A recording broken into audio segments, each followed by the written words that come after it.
guys, it's Harlow of Harlow Heslop's Virtual Adventures, and today I am going to do a very basic edit in Photoshop of a photo I took in Black Dragon. I do plan in the future to do a Black Dragon tutorial on the settings that I use for Black Dragon. And I will give you a quick disclaimer that I don't have a specific standard way of editing my photos. I'm all about experimenting and trying new things with every photo that I take. Some of my photos turn out successful, others look like total garbage, but I really like to just experiment and play and learn new things. And today, actually, my dear friend Arya Christian inspired me to try a few new ways of depth of field editing. So I'm going to attempt that on video for you guys today, and I'm sure I'm going to have a few hiccups as I learn as I go along, but I figured that it would be fun to stream what I'm doing and show you guys my process. So the first thing I want to do is crop my image. And a lot of times with photography, you want to follow the rule of thirds, which means that you put your focus of your image somewhere in the third section like this. But I have been in the mood lately to edit my photos with my avatar centered. And on this bridge, I thought it was really pretty to be kind of centered anyway. So I am going to make my avatar the central focus right in the middle of my screen here. I know that's kind of controversial in the world of photography, and some people say that's not as visually appealing, but I think beauty is in the eye of the beholder and art is subjective. So I am in the mood to be front and center here. So, and then what I want to do is I'm going to mess with my brightness and contrast. Sometimes I'm lazy and I will just hit the auto button on this, which I'm pretty happy with that. Other times I like to kind of bump up the brightness a little bit more. So we'll go about right there. One thing you always want to do is save your image. So I'm going to bottom portrait edit. That way we have a PSD file or a layered file in Photoshop of our work. In case my computer crashes or freezes, we want to make sure that we have some saved versions so we don't have to go back. So today Arya was showing us on stream on our Burrow Discord channel a way of doing depth of field, and it was totally different from how I have always done it. So I'm going to attempt it here. I am sure I'm going to hit up a little bit showing you guys this, but she made a new layer and then she did a Gaussian blur.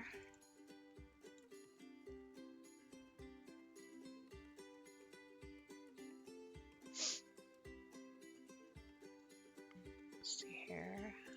And you don't want to make it too blurred that you can't really tell what's in the background, but you want to make it blurred enough that you can tell there's depth of field in your photo. So I think that's about good. She made a new mask layer, and then she said to make sure that you are clicked on the mask. So make sure this little box right here is in focus.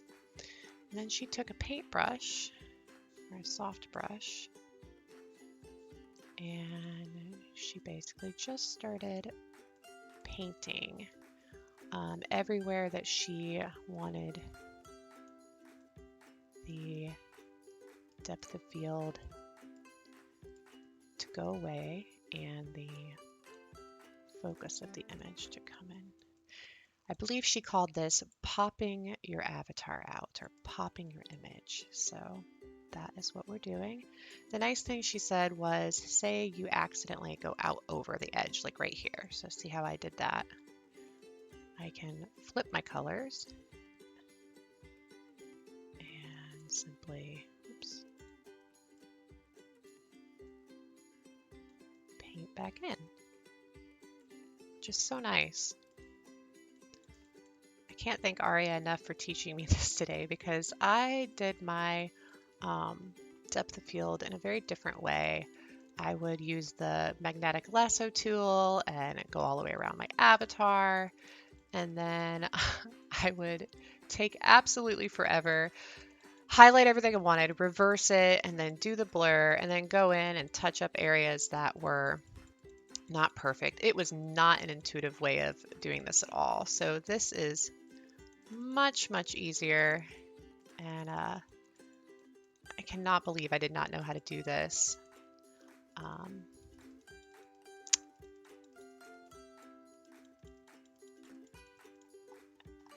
So I appreciate her for teaching me this today, and I wanted to make sure that I put it in a vlog for you guys to see. So all credit goes to, whoops, Miss Aria for teaching me something new today. Oh my goodness, flying all over the place. So, this cute little mug you see in my image is our Burrow group gift. We also do little custom mugs, so definitely stop by Burrow if you haven't. Look at me doing my little plug while I'm editing, but stop by Burrow and get one. They're really cute, and I'll make you a custom one. All right, so as you can see, I kind of did not stay in the lines in a few spots up here, so I'm going to zoom in and try her trick of making that a lot smaller and just, obviously it's not going to be perfect, whoops, but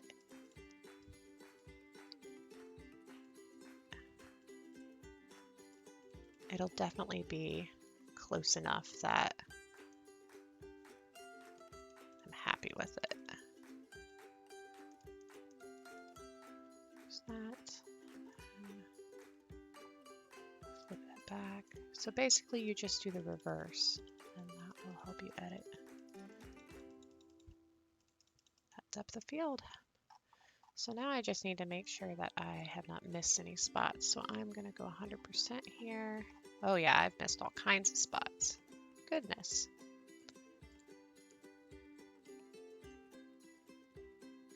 Go ahead and finish this out here.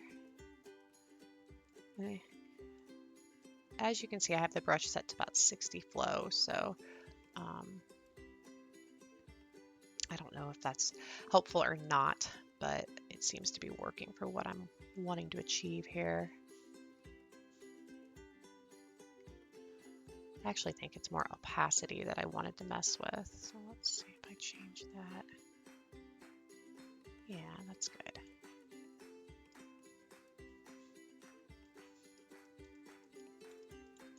Like I said, it won't be perfect. No image I ever do is perfect, but it will be close enough here, especially for a quick edit.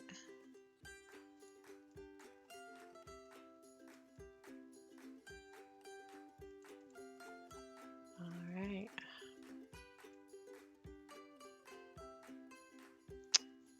So then when you go back to fit to screen, you can undo and then redo. And you can kind of see the depth of field that took place there.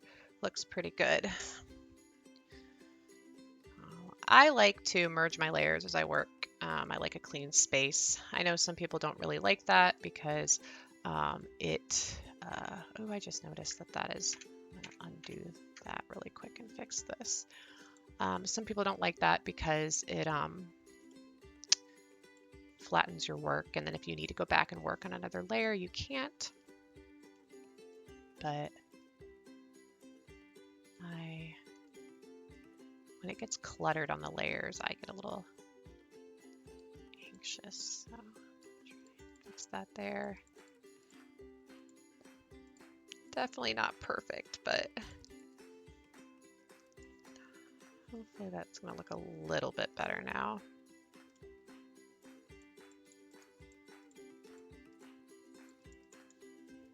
Okay. Yeah, that looks good.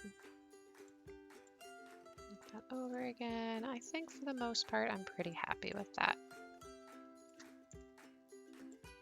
Merge those. So like I said, I'm going to keep this pretty basic. I'm not going to do a whole lot to this image.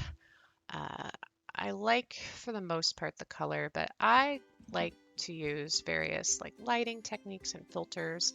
I bought a bunch of mine off like Creative Market, or there's a few other websites that you can get some really cool different action filters to add to your images. I enjoy it because it just gives it a little bit of a different vibe. One of my favorite ones is the indie. So you can do this and it'll give it this beautiful, like kind of indie retro looking vibe to it. And then I go through and I like to undo some of these layers that I feel like are just a little much. Ooh, that's kind of pretty with the kind of gold color there. So, yeah.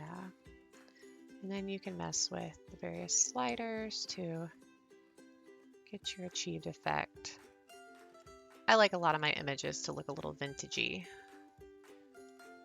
So I just go and mess with those. I am actually quite happy with that. So there's my original image.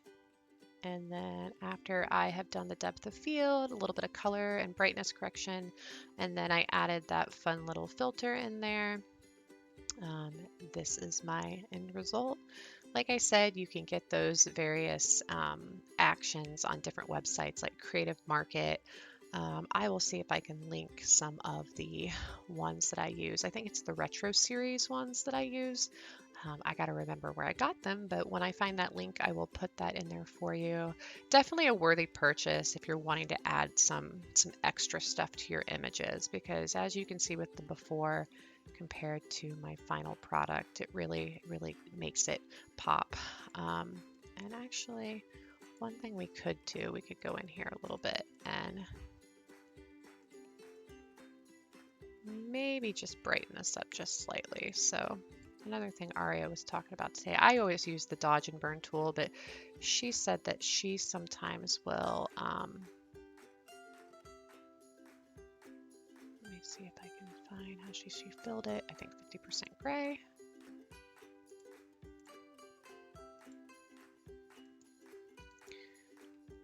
And then she did overlay.